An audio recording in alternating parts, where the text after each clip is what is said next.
TG LAWCET ద్వారా ఎవరైతే 3 year LLB and 5 year LLB ఎవరైతే చేద్దాం అనుకుంటున్నారో సో మనకు ఆన్లైన్ రిజిస్ట్రేషన్ అంటే వెబ్ కౌన్సిలింగ్కి సంబంధించిన ఆన్లైన్ రిజిస్ట్రేషన్ 14th August అయిపోయిందండి.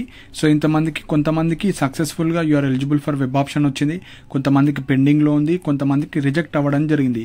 సో నెక్స్ట్ ప్రాసెస్ ఏముంటుంది అండ్ ఎవరికైతే ఇంకా సర్టిఫికేట్ వెరిఫై కాలేదో వాళ్ళు ఏం చేయాలో డీటెయిల్గా ఎక్స్ప్లెయిన్ చేస్తానండి. సో మనకు వెబ్సైట్లో అయితే 14th లాస్ట్ డేట్ అయిపోయింది. సో కాకపోతే రిజిస్ట్రేషన్కి లాస్ట్ డేట్, మీ సర్టిఫికేట్ వెరిఫికేషన్ కూడా 14th లాస్ట్ డేట్ అని కాదు. సో మెయిన్ పాయింట్ వచ్చేసి మనకు ఎలిజిబుల్ లిస్ట్ 20 August రోజు ఇస్తారు. ఎలిజిబుల్ లిస్ట్ అంటే ఏం లేదండి, ఎవరైతే ఈ రిజిస్ట్రేషన్ 14th or బిఫోర్ చేసుకున్న వాళ్ళు ఉంటారు కదా, సో ఆ 14th or బిఫోర్ చేసుకున్న వాళ్ళు ఎవరైతే ప్రాపర్గా సర్టిఫికేట్స్ అన్నీ అప్లోడ్ చేశారు అండ్ ఎలిజిబిలిటీ కావచ్చు ఎవరైతే ప్రాపర్గా ఉందో వాళ్ళకు ఒక లింక్ ప్రొవైడ్ ఇస్తారు వెబ్సైట్లోనే. సో ఆ వెబ్సైట్లో లింక్ ఏమి ఇస్తారంటే జస్ట్ మీ హాల్ టికెట్ నెంబర్ ఎంటర్ చేస్తే you are eligible for web option, మీ నేము లైక్ మీ కేటగిరీ అదొక్క డిస్ప్లే అవుతుంది. లేదంటే మీరు వెరిఫికేషన్ స్టేటస్ మీకు మొత్తం మీ నేము, మీ క్వాలిఫికేషన్, మీ క్యాస్ట్ అన్నీ ఒక మీకు రిజిస్ట్రేషన్లో అయిపోయింది కదా, అప్రూవ్డ్ అయిన తర్వాత మీకు సపరేట్గా ఇచ్చారు కదా, అది వచ్చినా మీకు ఎలిజిబుల్ అయినట్టే.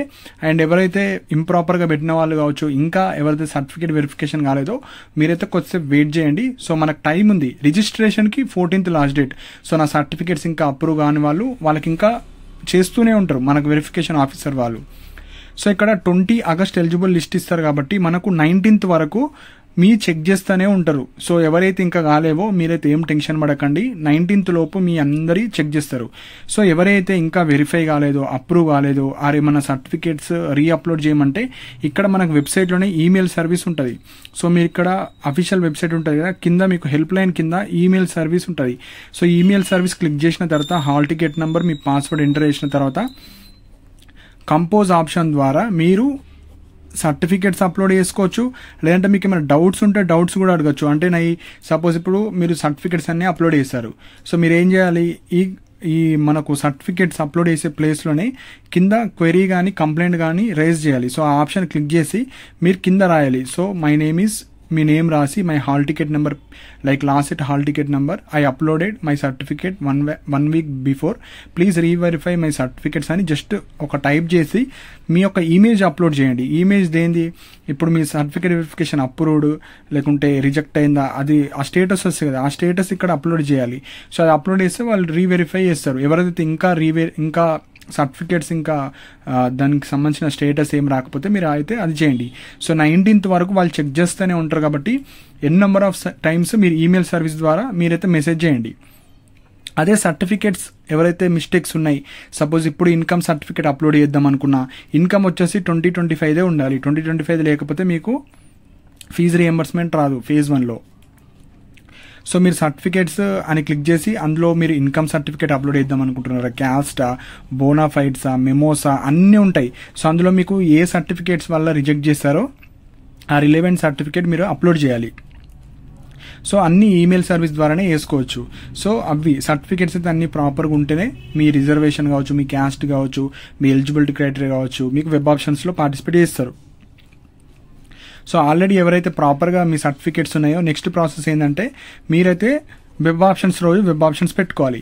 సో వెబ్ ఆప్షన్ వచ్చేసి మనకు ఈ 21-22 August. సో వెబ్సైట్లోనే మీరు లాగిన్ అవ్వచ్చు. సో మీ హాల్ టికెట్ నెంబర్తో లాగిన్ అయ్యి మీకు నచ్చిన కాలేజ్ అన్నీ పెట్టుకోవచ్చు. సో 3 year LLB వాళ్ళు 3 year కాలేజ్ పెట్టుకుంటారు, 5 year LLB వాళ్ళు 5 year LLB కాలేజెస్ అన్ని పెట్టుకోవచ్చు. సో మనకు అప్డేటెడ్ కాలేజెస్ వచ్చేసి మనకు ఈ వెబ్ ఆప్షన్స్ కన్నా ముందు 2 or 3 days ముందు అప్డేట్ ఇస్తారు.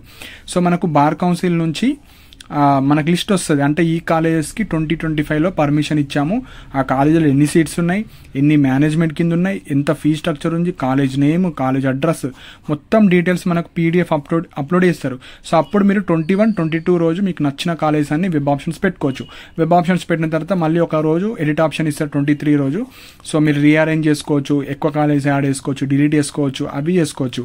సో లాస్ట్కి వచ్చేసి మనకు phase 1 రిజల్ట్స్ వస్తాయి. సో phase 1 23 రోజు మీకు రిజల్ట్స్ వస్తాయి వెబ్సైట్లోనే. సో కొంతమందికి సీట్ వస్తుంది, కొంతమందికి రాదు.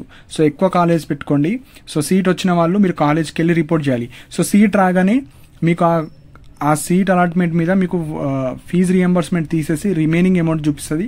ఆ అమౌంట్ మీరు పే చేసుకోవాలి. SC ST మైనారిటీ వాళ్ళకు ఫుల్ ఫీజు రియంబర్స్మెంట్ వస్తుంది. ఇన్కమ్ పెట్టిన వాళ్ళకు, బీసీ కావచ్చు, OC EWS క్యాండిడేట్స్కి వాళ్ళకు పార్షియల్ ఫీజు రియంబర్స్మెంట్ 13,500 ఆ అమౌంట్ తీసేసి రిమైనింగ్ అమౌంట్ ఎంత అయితే ఉంటుందో అది మీరు పే చేస్తారు. ఆన్లైన్లో మనీ పే చేసి మీ కాలేజ్కి వెళ్ళి 29th to 2nd September కాలేజ్కి వెళ్ళి రిపోర్ట్ చేయాలి. అండ్ ఇక్కడ డేట్స్ కూడా ఇంక్రీజ్ చేస్తారు. సో అప్కమింగ్ వీడియోస్లో మీకు డీటెయిల్గా ఎక్స్ప్లెయిన్ చేస్తాను. సో ఇక్కడ ఫస్ట్ పాయింట్ ఏంటంటే ఆల్రెడీ అన్ని సక్సెస్ఫుల్గా సర్టిఫికేట్ వెరిఫికేషన్ అయిపోయిన వాళ్ళు జస్ట్ వెబ్ ఆప్షన్ రోజు వెబ్ ఆప్షన్స్ పెట్టుకోవాలి. ఇంకా సర్టిఫికేట్స్ సక్సెస్ కాని వాళ్ళు మీరు ఈమెయిల్ సర్వీస్ ద్వారా సర్టిఫికేట్స్ రీఅప్లోడ్ అయ్యండి. మీకు డౌట్స్ ఉంటే క్వెరీ కానీ కంప్లైంట్ కానీ రేజ్ చేసి మీ డౌట్ ఏందో అక్కడ ఎక్స్ప్లెయిన్ చేస్తే వాళ్ళు ఇంకొకసారి రీవెరిఫై చేస్తారు. సో ఇవి ఇంపార్టెంట్ పాయింట్స్ అండి. సో మీకు ఏమైనా డౌట్స్ ఉంటే కింద కమెంట్ సెక్షన్లో మెన్షన్ చేయండి. అండ్ ఇలాంటి అప్డేట్స్ కోసం మన ఛానల్ని సబ్స్క్రైబ్ చేసుకోండి. And thank you for watching my video.